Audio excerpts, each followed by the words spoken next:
வணக்கம் மக்களே. ரயில் கட்டணம் வரும் ஜூலை 1 முதல் உயர்கிறது அப்படிங்கிற செய்தி இன்றைக்கி காலையில் பத்திரிகையில் பார்க்க முடிந்தது. கடந்த 2020க்கு அப்புறம் ஒரு 5 ஆண்டுகளுக்கு அப்புறம் ரயில் கட்டணம் உயருது. இந்த கட்டணம் ஏற்றுக்கொள்ளக்கூடியதா, ஏழைகளை பாதிக்குமா, பொருளாதாரத்தில் பெரிய அளவில் ரயில்வேக்கு வருமானத்தை ஈட்டி தருமா அப்படிங்கிறது தான் இந்த காணொலியில் பார்க்க போகிறோம். பொதுவாகவே சாலை போக்குவரத்து, விமான போக்குவரத்து, குறிப்பாக ஆம்னி பஸ்ஸு, இதெல்லாம் ஒப்பிடுகள் ரயில் கட்டணம் அது அதிகமான ஃபஸ்ட்டு ஏசி கிளாஸ் அதை கம்பேர் பண்ணல கூட ரயில் கட்டணம் மிக குறைவு தான். பெரும்பாலும் ரயில் பயணத்தை நிறைய பேர் விரும்புகிறது காரணம் ரயில் பயணம் பாதுகாப்பானது. உண்மையிலே பயணத்தை அனுபவிச்சுட்டு போகக்கூடிய ஒரு பயணம் எதுனா ரயில் பயணம். அந்த காலத்துலேருந்து இந்த காலத்து வரை, அந்த காலத்தில் ரயில் ஸ்நேகம் அப்படின்னு கூட சொல்லுவாங்க. இந்த காலத்தில் அப்படி கிடையாது. ட்ரெயினில் ஏறின உடனே செல்ஃபோனை நோண்ட ஆரம்பிச்சிட்டாங்க. அதனால் பக்கத்தில் உள்ளவங்க ஏறையில பார்ப்பாங்க, இறங்கையில் பார்ப்பாங்க, அவ்வளோதான். அதுக்கப்புறம் கூட பார்க்குறது கிடையாதுன்னு வச்சுக்கோங்க. இப்போ இந்த ட்ரெயின் ஃபேரை பொறுத்த மட்டும் இந்த கட்டண உயர்வு அப்படிங்கிறது என்ன அப்படின்னா, 3 வகையான கட்டண உயர்வு ரயில்வே அதாவது உத்தேசித்திருக்காங்க. இன்னும் அது கன்ஃபார்மாக வரல. ஆனால் உறுதி, அதாவது வரப்போகிறது மட்டும் உறுதி அப்படிங்கிற மாதிரி பேச்சு அடிப்படுது. இதுக்கு எதிர்கட்சிகள் தான் அந்தளவுக்கு ஒரு பெரிய அளவில் எதிர்ப்பு வரல. ஏன் அப்படின்னா இந்த கட்டண உயர்வுங்கிறது ரொம்ப குறைவு. ரயில்வே பொறுத்த மட்டும் லாஸ் தான் அப்படின்னு சொல்லி கடந்த ஒரு 10-15 ஆண்டுகளாக சொல்லியிருக்காங்க. அதாவது இழப்பீடு நட்டத்திலாம் ஓடுது அப்படின்னு.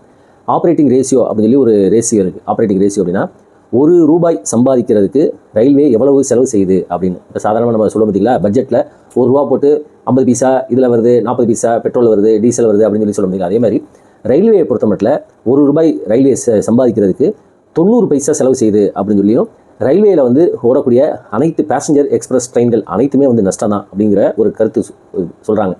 இந்த டேட்டா மாறிக்கிட்டே இருக்குன்னு வச்சுக்கோங்களேன். இது ஒரு தோராயமாக சொல்லக்கூடிய ஒன்று.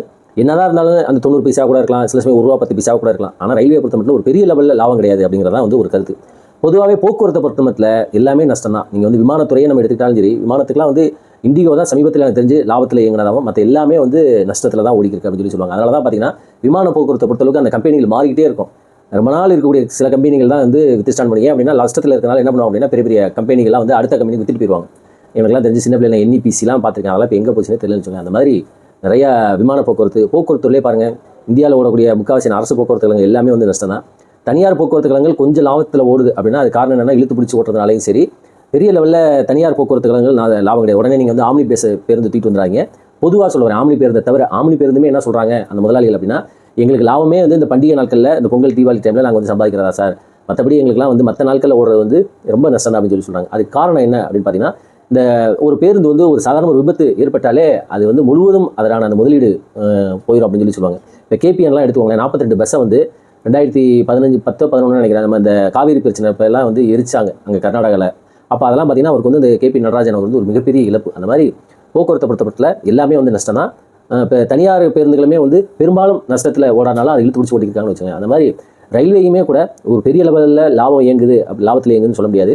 ரொம்ப நாள் அந்த கொரோனா டைம்லலாம் ரயில்வே ரொம்ப லாஸு. இப்போ தான் ஓரளவுக்கு மீட் அவுட் பண்ணியிருக்காங்க அப்படின்னு. ரயில்வே இன்னைக்கு லாபத்தில் இயங்குறதுக்கு முக்கியமான காரணம் குட்ஸ், சரக்கு வண்டி மூலம் தான். அதனால் ரயில்வே ஆரம்ப காலத்தில் குட்ஸ் ட்ரெயினுக்கு கடைசி ப்ரிஃபரன்ஸ் தான் கொடுப்பாங்க. ஒரு ஸ்டேஷனில் கிராசிங்னாலும் சரி, குட்ஸ் ட்ரெயின் அந்த ரேக் மூவ்மெண்ட் எல்லாத்துக்குமே கடைசியாக இம்பார்ட்டன்ஸ் கொடுத்தது போக, இன்றைக்கி ரயில்வேயோட முதல் இது ஒரு சூப்பர் ஃபாஸ்ட் வந்தே பாரத்துக்கு முன்னாடி ப்ரிஃபரன்ஸ் கொடுக்கக்கூடிய இடம் இந்த சரக்கு குட்ஸில் இருக்குது. ஏன் அப்படின்னா ரயில்வே பொறுத்த மட்டும் அதாவது லம்சமாக அந்த ஒரு ட்ரெயினை சரக்கு போக்குவரத்தில் இது பண்ணால் லாபம் கிடைக்கிது அப்படின்னு அதிகாரிகள்லாம் டார்கெட் வச்சு இவ்வளோ ட்ரெயின் குட்ஸ் ட்ரெயின் ஓட்டணும் அப்படின்னு சொல்லி இது பண்ணுறாங்க. ஏன் அப்படின்னா அந்தளவுக்கு ரயில்வே நஷ்டத்தில் இயங்குது. அந்த நஷ்டத்தை சரி செய்கிறது இந்த சரக்கு போக்குவரத்து தான். ஸோ அதனால தான் குட்ஸ் ட்ரெயினுக்கு ஃபஸ்ட்டு ப்ரிஃபரன்ஸ். ரயில்வேலே பார்த்தீங்கன்னா ஆர்டர் ஆஃப் ப்ரிஃபரன்ஸ் சொல்லியிருப்பாங்க. அதில் பார்த்தீங்கன்னா மெயில்பார் சூப்பர் ஃபாஸ்ட் எக்ஸ்பிரஸ், அது ராஜ்தானி சதாப்தியில் இப்போ கிடையாது, சதாப்தி கூட இருக்குது, ராஜ்தானியில் ஓடுதானு தெரியல.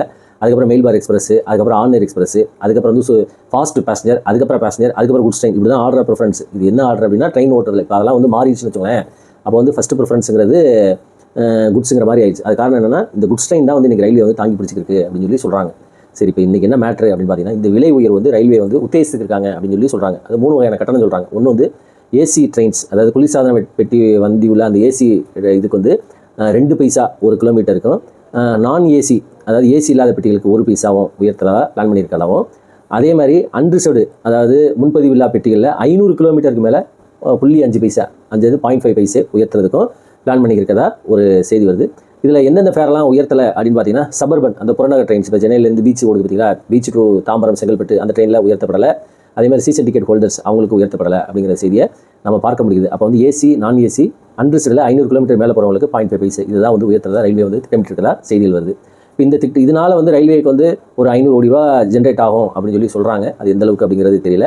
ஆனால் இந்த விலை உயர்வு இதனால் ரயில்வேயோட அந்த லாஸை வந்து சரி செய்ய முடியுமா அப்படின்னா அது அந்தளவுக்கு உயர்த்தப்பட மாட்டாது அப்படின்னு தான் சொல்ல முடியும். ஏன் அப்படின்னா அதாவது போக்குவரத்து கம்பேர் பண்ணல ரயில்வேயோட கட்டணங்கள்லாம் வந்து அந்தளவுக்கு அதிகமும் கிடையாது. அதேமாதிரி விலை உயர்வுமே வந்து பார்த்திங்கன்னா அந்தளவுக்கு உயர்வும் கிடையாது. இப்போ வந்து நானே ஏற்கனவே ஃபஸ்ட்டு சொன்ன மாதிரி பார்த்திங்கன்னா 2000 ஆண்டுகளுக்கு 2025க்கு அப்புறம் 2020க்கு அப்புறம் 2025 5 வருஷத்துக்கு அப்புறம் அதாவது கோவிட் டைமில் பயங்கரமாக ரயில்வே வந்து லாஸில் ஓடுறதுனால அந்த 2020 கொஞ்சம் ஃபேரை உயர்த்தினாங்க. அதுக்கப்புறம் இப்போ தான் வந்து உயர்த்துறாங்க. 5 வருஷத்துக்கு அப்புறம் வந்து உயர்த்துறாங்க அப்படின்னு சொல்லி சொல்கிறாங்க. அப்போ இந்த 5 வருஷத்தில் இன்ஃப்ளேஷன், பொருளோட காஸ்ட் ஆஃப் இது திங்ஸு, ஆர்டிகல்ஸு எவ்வளோ உயர்ந்திருக்கும். பெட்ரோல் விலை கூட லாஸ்ட் 2 or 3 years இது பண்ணலன்னு வச்சுங்களேன்.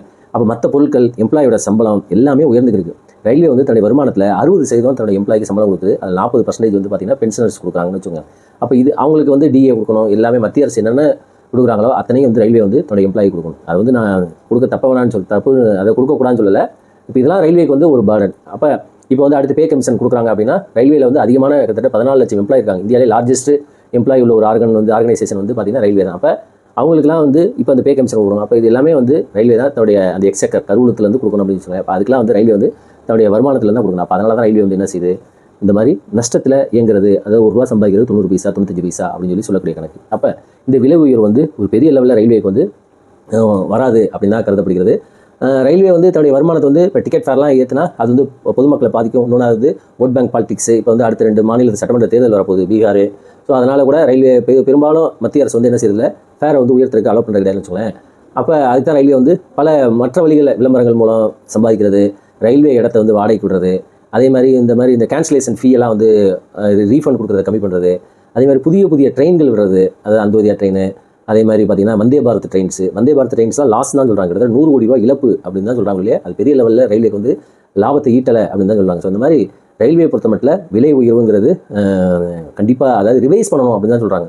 இப்போ நான் வந்து பல வீடியோக்களில் சொல்லுவேன். நான் 1997 மதுரையிலேருந்து சென்னைக்கு அன்ரிசர்வ்டில் நான் வந்து ₹107 கொடுத்து போனேன். இன்றைக்கி வந்து பார்த்திங்கன்னா ₹130 தான் டிக்கெட்டோட விலை. ₹130 அல்லது ₹140 தான். பாண்டியன் எக்ஸ்பிரஸில் நான் வந்து ₹107 கொடுத்து ட்ராவல் பண்ணியிருக்கேன். இப்போ 97 இன்றைக்கி வந்து 2025 2027 20 வருஷம் வரப்போகுதுன்னு வச்சுக்கோங்க. 20 வருஷமாக இன்றைக்கி வந்து டிக்கெட்டோட ஃபேர் வந்து அதே தான். அதே இது அன்றைக்கி பஸ்ஸில் ₹100 இருந்தது. சாதாரண லோயர் கிளாஸ் பஸ் இன்றைக்கி வந்து ₹300 இருக்குது.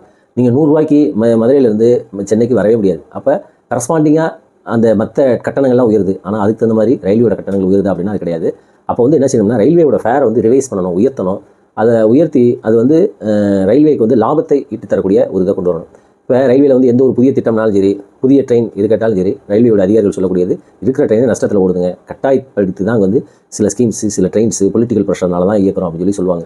அதுக்கெல்லாம் காரணம் வந்து பார்த்திங்கன்னா ரயில்வே வந்து ஒரே ஒரு விஷயத்தை குழப்பிக்கிறதா. ஒன்று ரயில்வே வந்து சேவையா அல்லது வணிகமா அப்படிங்கிறதான்.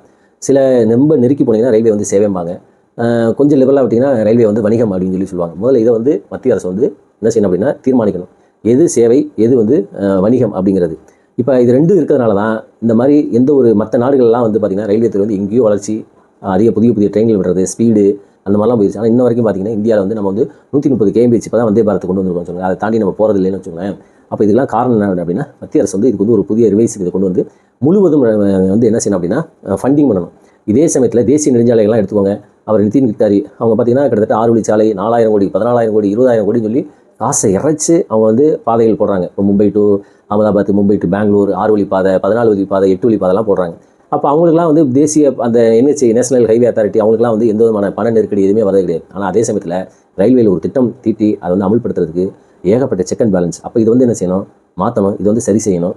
இது அதாவது இந்தியாவில் வந்து பார்த்திங்கன்னா அதிகமான விபத்துகள் உலகத்திலே நடக்கிறது வந்து பார்த்திங்கன்னா சாலை விபத்துகள்லாம் சரி, அது வந்து இந்தியாவில் தான். கிட்டத்தட்ட ஒரு வருஷத்துக்கு வந்து 1.5 லட்சம் பேர் இறக்கிறதா சொல்கிறாங்க. இப்போ சமீபத்தில் கூட லீஸ்ட்டாக நடக்கிறது விமான விபத்துன்னு வச்சுக்கோங்களேன். ரயில்வேயும் அது கம்மி தான். அப்போ சாலை போக்குவரத்துக்கு வந்து முக்கியத்துவம் கொடுக்குறத காட்டிலும் இந்த ரயில்வே போக்குவரத்துக்கு அதிக முக்கியத்துவம் கொடுத்து நிறையா ட்ரெயின்ஸ் விட்டு மக்கள் வந்து என்ன செய்யணும் அப்படின்னா சாலையில் பயணம் செய்யறதுக்கு பதிலாக ட்ரெயினில் கொண்டு வந்து எப்போ வேணாலும் டிக்கெட் கிடைக்கிற மாதிரி கொண்டு வந்தால் கண்டிப்பாக வந்து இந்தியாவில் வந்து என்ன செய்யலாம், வந்து சாலை விபத்தில் குறைக்கலாம். அதுக்கெல்லாம் வந்து ரயில்வே மத்திய அரசு என்ன செய்யணும்னா ரயில்வேக்கு நிறையா ஃபண்டிங் கொடுத்து இந்த மாதிரி எல்லா விதமான அகலப்பாதை திட்டமாக மாற்றுறது, 2 வழிப்பாதை திட்டமாக மாற்றுறது, எலக்ட்ரிஃபிகேஷனை கொண்டு வருது, அதில் வந்து நிறையா ட்ரெயின்ஸ் விடுறது, மக்களுக்கு போதுமான அளவில் ட்ரெயின் விடுறது, அதே மாதிரி மக்கள் வந்து அந்த ட்ரெயின் டிக்கெட் கிடைக்கிறதுக்கு அலகழிக்காமல் விடுறது, இதெல்லாம் செஞ்சால் இன்றைக்கி வந்து பர்ச்சேசிங் பவர் வந்து மக்களுக்கு வந்து கூடிடுச்சுன்னு வச்சுக்கோங்க. ஒவ்வொரு ஆண்டு வந்து ஏழை அதாவது பிலோ பாவர்ட்டி லைன் அப்படிங்கிற தனியாக இருந்தால் கூட பர்ச்சேசிங் பவர் வந்து மக்களுக்கு அதிகமாகிடுச்சு. அப்போ வந்து ஒரு பொங்கல் டைமில் தீபாவளி டைமில் 3000 4000 கொடுத்து சென்னையிலேருந்து திருச்சிக்கும் சென்னையிலேருந்து மதுரை திருநெல்வேலிக்கு போகக்கூடிய மக்கள் அதே மக்களால் ரயில்வே டிக்கெட் அதே நேரத்தில் 4000 கொடுத்தா கூட அவனால் வந்து என்ன செய்ய முடியல, ஒரு வந்தே பாரத்லையோ ஒரு தேஜாஸில் இடம் கிடைக்க மாட்டேங்குது. அப்போ இதெல்லாம் வந்து ரயில்வே என்ன செய்யணும் அப்படின்னா, தேவையின் அடிப்படையில்